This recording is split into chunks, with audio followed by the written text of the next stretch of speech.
the December mood board for this month's Take 10 kit. If you guys would like to pick it up, be sure to check out the link in the description box below. Thanks so much for watching, guys. For this month's kit, you actually get a stencil. So I decided I'd use the stencil instead of the stamp, which I normally do, just to switch it up for you guys, even though you guys are going to absolutely love this month's stamp. It's absolutely amazing. So I decided to break out my Studio Calico inks for this, which I haven't used before, so this was kind of like a tester for me. And then I brought out my painter's tape to hold my stencil in place. It's the 3M kind, it's the sensitive kind that I usually use in these type of projects, so I definitely recommend that one so it doesn't rip your paper and it keeps your stencil in place. I definitely thought that the Studio Calico ink was going to be a little bit thicker than what it was, maybe because I'd only seen it used in different videos and projects, so I just assumed. So it was a little bit more watery than what I would have liked. It's not that it's not thick, it's just not as thick as I expected it to be. And when you use stencils like these, you want to have a paint that's somewhat thick because you get a better overall basically look to it. It doesn't come out as watery, it doesn't seep through the actual lines, so I was just a little bit disappointed with that, but I still thought you got a cool kind of messy mixed media look with it. And I used the other side that had the extra ink on it, and I just, pushed it down on there because I thought it could make a cool looking design, and it did actually. So next I wanted to experiment and try my distress inks. Basically, they're basically like a paint, but it has a little dauber end, and you can kind of pounce, almost like having paint on a sponge. So it gives you kind of like a cool look, kind of airbrushy, to whenever you use a stencil. So I really love my distress paints. I use them a lot for different things whenever I'm making my own cards and all of that, as you guys have seen if you watch my channel on a regular basis.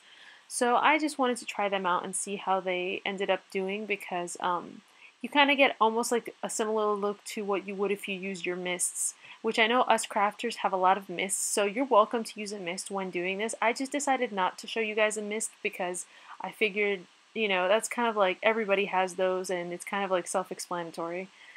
Here I'm using a heavy body acrylic from Liquitex. I thought this would be really fun to show you guys. This is what I meant when I said that I thought the Studio Calico paint was going to be thicker. I thought it was going to be like a heavy body acrylic that kind of is almost like a paste.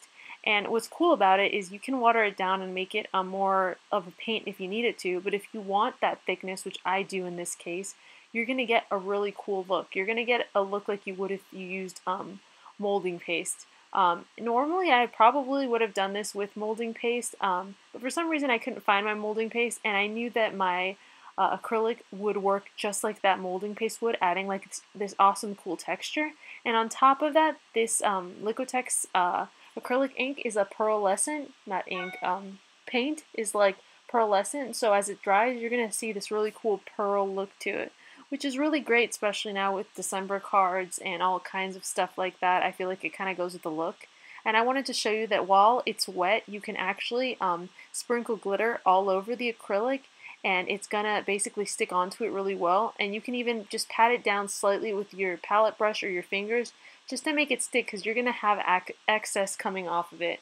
But this is what it looks like after it dries, and I think it looks really cool. And I meant to kind of just get that one specifically with not all perfect diamonds, so it looked more distressy. I ended up punching that out too as well because I just thought there was something cool I could probably do with it. I really loved the way this one looked because it was like kind of messy and you can kind of create your own pattern on it, so I really liked that. And then this one as well has its own unique look, but I just wanted you guys to see what you can get when you experiment with different mediums.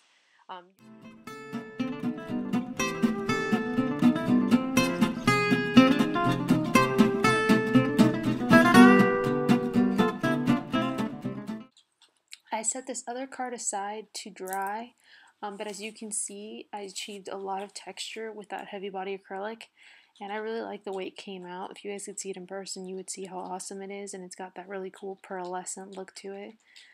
So there's so many options you can do with this, and if you had the chance to, you could even buy a white heavy body acrylic and mix some different inks into it if you have ink refills, and basically turn it into whatever color you wanted.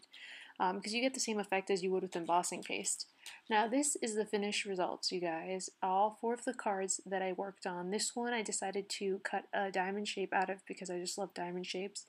And then I used another type of stencil that I have to do the perfect, even though I could have just written it myself, but I just wanted to try out that stencil. And then I just stamped with the circle stamp that comes inside this stamps kit, because you get these tiny little circles, and I created that kind of like bokeh-y type of effect, and I just stamped in different colored circles that kind of match with the inks I already used, and I really liked it. And then I propped that up with some foam tape just to add a little bit of dimension, but not too much. And then on this next card, where I added the glitter that you guys saw, I actually used this month's kit, which this month's kit stamp, which I really love, and I just decided I might as well show it to you guys because I wanted to use it on these cards. As you can see, this is perfect for January, the end of December as well, and it just says my revolution, my resolution, and New Year, so it's really perfect. And I love all the little extras that you get, like the stars and the little circles, so you can do all kinds of like bokeh type confetti effects and all of that. And I added those little tiny stars to this, as well as I stamped my revolution to the bottom of that as well, and it looks really cute. And I honestly think that you could honestly use these all year round for different things, as well as a script kind of look to it. On this one I put my resolution, which is the extra diamond that I cut out from that one card, just because I didn't want to waste it and I thought it would look cool to just make an embellishment. So I simply punched out a shape in the middle of it, and then I added some vellum and stamped on the vellum, and it just looks really cute. And then I glued it in the back, and excuse me because I really can't talk today for some reason. And then this last one I really kept it simple because it has so much going on with the texture and all of that. I didn't want to overwhelm the card, so I made a little square doodad you see on the top of it. And I just put my year on that one, and I embossed that with white embossing on red. And I used a red distress ink I had and fired brick to do that. And then I stapled it to the top with my mini attacher. And I added some black backing on the back of it just because I thought that it would make it have that white and red theme for this year. Well, not this year, but like Christmas. I've seen a lot of red, white, and black as a color scheme versus just red and green together, so I thought that would look really nice and go with it.